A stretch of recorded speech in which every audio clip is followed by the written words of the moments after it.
Welcome to our very first episode of Supporting Physician Spouses. I'm Kendra. And I'm Katie. We are so excited you're here. This is the episode where we let you in on who we are, why we started this podcast, and what you can expect going forward. We're coming at this from two different seasons of life. My family is 11 years out of training. And mine is deep in the thick of residency. We thought, what if we share both perspectives? What if we created the podcast we wish existed back when we were starting out? We've had so many conversations between ourselves that felt too good not to share. Every time we got off the phone, we'd say, why isn't this a podcast? Because honestly, we've lived through some things and we're still in it. And we're in such different places. Kendra, you're on the other side of training with older kids, and I'm smack in the middle of residency with little ones. But we kept noticing, despite the experience gap, the differences in schedules and pressures, the feelings we were processing were so similar. We realized what we needed didn't really exist. There's not much that speaks directly to the people next to the doctor, the ones juggling life, identity, family, and a partnership inside a high demand career. It's like we're expected to just figure it out quietly and maybe smile through it. But life is messy, beautiful, yes, but also isolating, confusing, and sometimes just a lot. We created this podcast because we wanted a place where we could be honest, where we could talk about what it's like to love someone in medicine and not lose ourselves in the process. Our hope is that every episode feels like a conversation with a friend who really gets it, whether you're listening on a walk, during nap time, or driving in your car. We want you to feel seen, encouraged, and maybe even laugh a little. We won't have all the answers, but we'll show up with our stories, our missteps, and the things that have helped us hold on to ourselves in the middle of a really demanding lifestyle. Okay, so now that you know our why, we're going to do this. We thought it would be fun to give you a peek into what our lives are actually like right now. Yeah, because this life is not one size fits all. Even within medicine, there's a huge range of what families are experiencing. So, Katie, want to kick us off? Sure. So, right now, I'm living in Washington State with my family, and it is beautiful. My husband, Talon, is a family medicine resident. He is beginning his third and final year. I have two sons, both elementary aged, and then I have a daughter who will be starting preschool next year. So, I have a young cohort of Broms, but we love it. We love the outdoors. This area of the world is just beautiful. I have been able to teach at the college level on and off on this journey. It seems like with multiple moves, I've had to move away from really cool teaching jobs. My last was with an online university that stopped contracting people who resided in Washington, which was kind of random and sad. But I continue to find ways to dabble and to have something that's just for me. I think that's really important. But I've learned the value doesn't necessarily have to be in the money that I'm bringing in, but just in something that does improve the lives of others. That's a little bit of what I'm doing. Awesome. I love that. And it's wild how different our rhythms are, but it all feels very familiar. So, my life looks a little bit different these days. My husband is a practicing neurosurgeon, and he usually leaves before I get up in the morning, and we see him sometime in the evening. I've got five children. They're all over the place. I've got a son right now living in Puerto Rico, and he's going to be coming home before Christmas.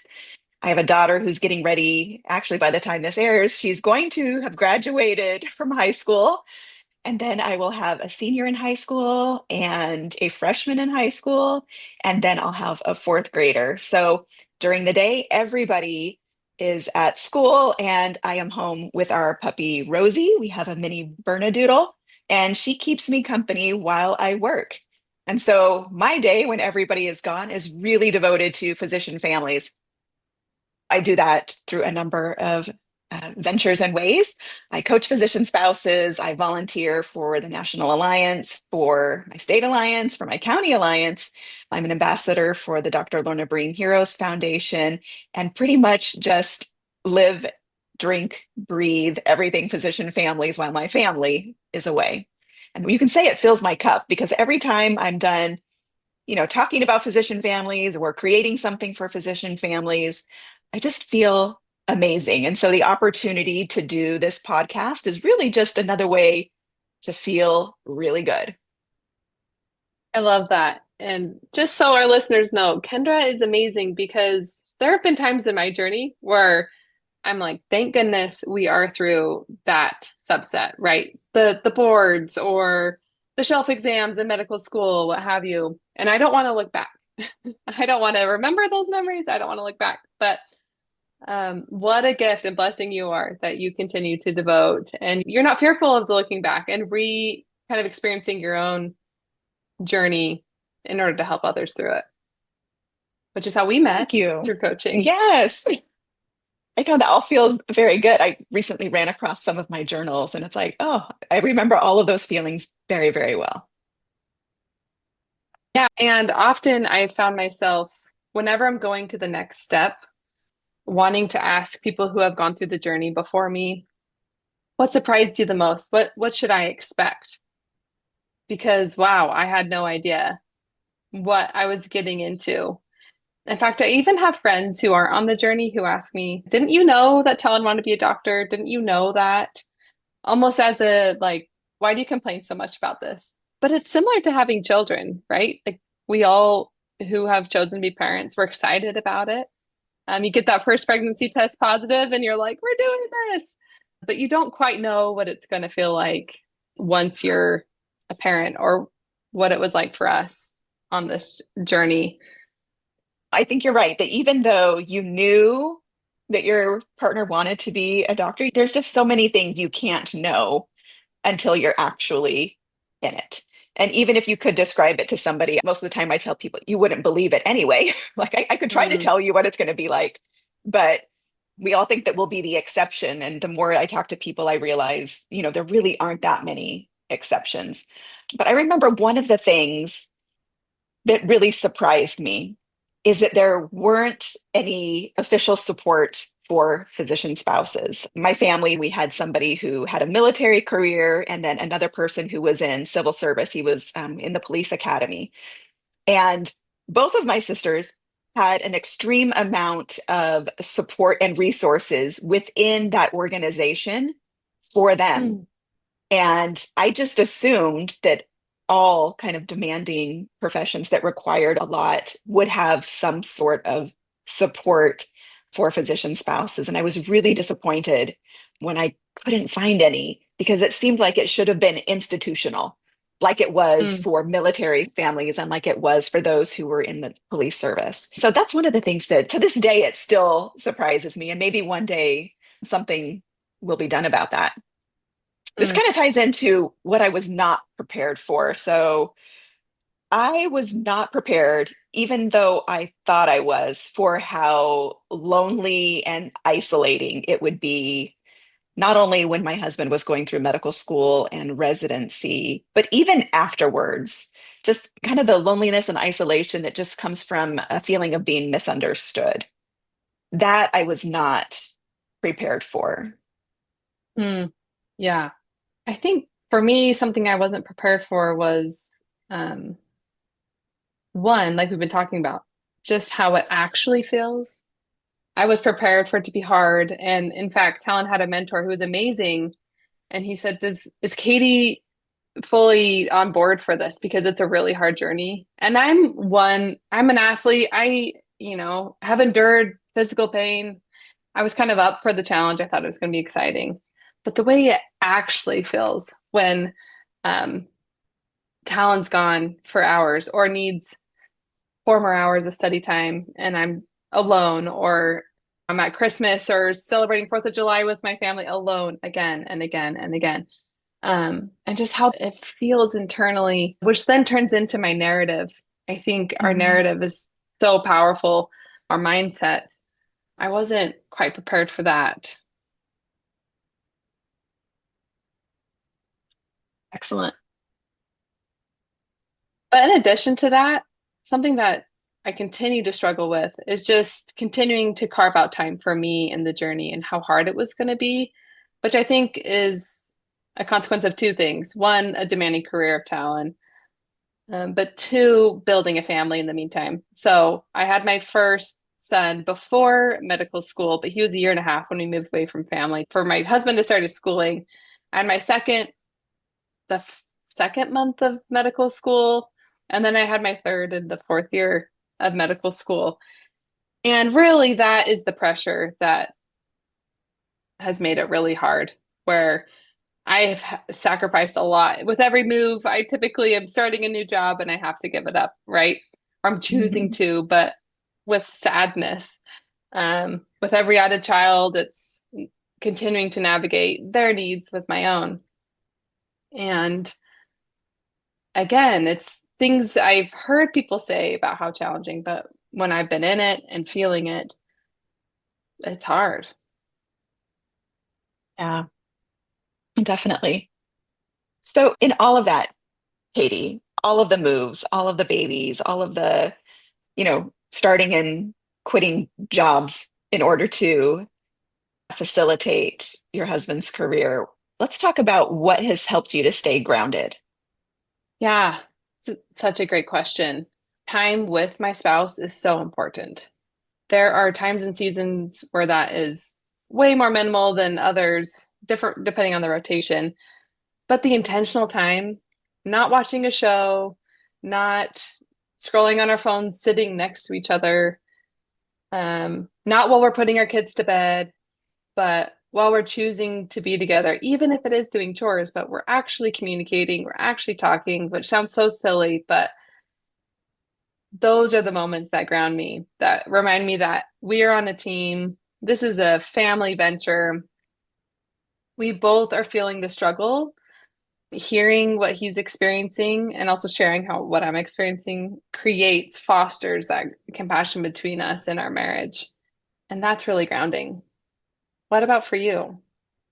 Now, I think time, it's one of the big ones, and it's also one of the ones that seems to be the hardest to get. So it takes a lot of extra effort to do that. I remember, during medical school and residency, that time was one of those stressors and pressors on us. And then I was surprised when we were done with training that that was still one of the issues that we had. We hadn't learned how to make time for each other. And so we had to go through a quite intense period of learning and reprioritizing and really making an effort because we had just gotten used to not making the effort. All of our effort was focused towards just getting to the finish line. And it was a long finish line. His residency was 6 years, and then we did another year of fellowship.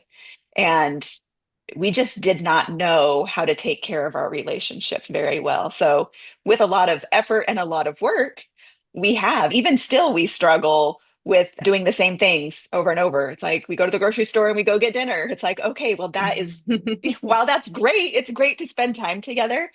We've realized that we need to have different types of fun. We need to do things that are fun. We kind of joke with each other that we just don't know how to have fun. We know how to work really hard. And so we Mm, have to try really hard to relax and try really hard to have fun. And so it's a struggle. It still is, but we are definitely getting better at it. I love what you said. I always tell everybody, like, what I do isn't going to be exactly what you need to do, but when we find something and it's truly yours, then that's what you do. And sometimes it takes a little bit of trial and error. Let me ask you, people, I'm sure, for years, ever since your husband started medical school and you went along with him, I'm sure people have asked questions about this life. So, what do your friends or family ask you the most? are you guys done yet? How It's probably the question we get asked to most. much Where are you in longer? the journey? How many more years? That's great. Yeah, that's seriously the one. Um, yeah, not a lot of questions revolving like empathy or compassion, which I think is always what we want. Oh, Yep. I love that. I'm trying to think of some questions. Just this Sunday, my husband, he had been on call Saturday, and so he wasn't at church Sunday. He was at work. And the pianist asked me, she happens to be a PA who's not working right now because she just had a baby. And she's like, we noticed that he wasn't there. Is he in the OR today? I'm like, yes, he is. Thank you for mm, noticing. Um, and so that's usually the question I get is, where's your husband? Like, where is he at when we're all out and about doing something and he's not with us? But one of the things I think is interesting when people usually come to work with me is they're usually asking, we're done with training, so why don't I feel better now? Or when is it going to get better? Because I'm tired. This has been a long road. Everybody said it was going to get better and it's not better yet. And what am I supposed to do about that? And so that's really a lot of the work that I do with my clients. That reminds me of the analogy of a marathon, right? I think maybe we Mm, all look at this, it's alluded to as a marathon, right? We are in it for the long haul. And when we finish a physical race, right? When we finish the race, the finish line feels amazing. We've completed that huge task. And milestones are huge. They're very important to celebrate. But I think because it's years, it's decades of time dedicated to this, and different habits were created based on survival that have to be rewired in order to make the life that we've been wanting for the 10, 15 years. We gave residency, medical school the pass. We'll let that kind of lead the way and we'll just kind of survive through it. yep. Yeah, the fact that you mentioned rewiring, getting those neurotransmitters, when they're stuck in that position for years on end, that takes a while to undo. So I like that you called it a marathon, but I might call it an ultra marathon. Yeah. So there are Yeah. marathons and then there are ultra marathons. And I think that anybody who takes on this as a career path, that's choosing to take on an ultra marathon. And there Mm, are passengers that go along with that, and we're right there with them. It is an ultra marathon for sure. yeah. It's a little heartbreaking to hear that that's where a lot of your clients come in. They come to you like, "Hey, I finished this ultra marathon. What's happening? It's not better." I'll tell you, for many of us, we aren't focused on the relationship, we're focused on the outcome. And so we're seeing Mm, like all of the depravity that is happening in our current situation. And then we're seeing the abundance that's coming in the next version of our life without understanding that it's not the change in circumstance that is going to affect the way that we feel the most. And so you get the first paycheck and it feels great, but that lasts for a short period of time and it wears off. You buy the house because you're excited to have a place to put down roots, and you get the house and you're like, well, wait, because that only lasts for a little while. But because of the depravity that we're in, it's like we have no money, we have no time, we have no vacation, we have nothing, and we see the end and we see the proverbial pot of gold at the end, and that life is going to mhm, be so much different. And when that doesn't prove to be true, then they start wondering, what is wrong with me? Like, I have all of the things that I want and yet I just feel terrible. And we were probably looking at the wrong things. We all mm, know money doesn't make us happy, that having houses and cars and clothes and all of those things isn't what brings true happiness. But because that's where we were looking, we weren't paying attention to the things that actually do. And I was mhm, guilty of that exact same thing. I just thought it was going to be better when that piece of our life was better, but that's just a small piece of a life. There's so much more. And it really is the quality of your relationships, the quality, and not just with your spouse, with your children, with your extended family, but most importantly, with yourself, that is going to determine how you feel. It doesn't matter where you live. It doesn't matter what you drive. It doesn't matter where you vacation. We see examples of people who have very little who are very happy. And we tend to forget that sometimes, or we put too much weight on having the thing to fix whatever it is that feels like is wrong. yeah. So, as you are advocating for coaching clients, what are the few things that you coach to lead people inward to discover more about themselves, about their relationships? For a lot of people, it's first identifying what brings me joy. You have to have something that is outside of your family, something that is outside of your partner's career, something else that lights you up and that you can identify with, that's a part of who you are. And for a lot of women, that usually lies in some type of creative endeavor. I think that is kind of like a feminine energy that we all possess. But when you're in survival mode, there's not a lot of time for creative pursuits of any time. And so they've Mm. really lost that connection with who they are, what makes them happy outside of their family, outside of relationships, outside of things, but what about themselves?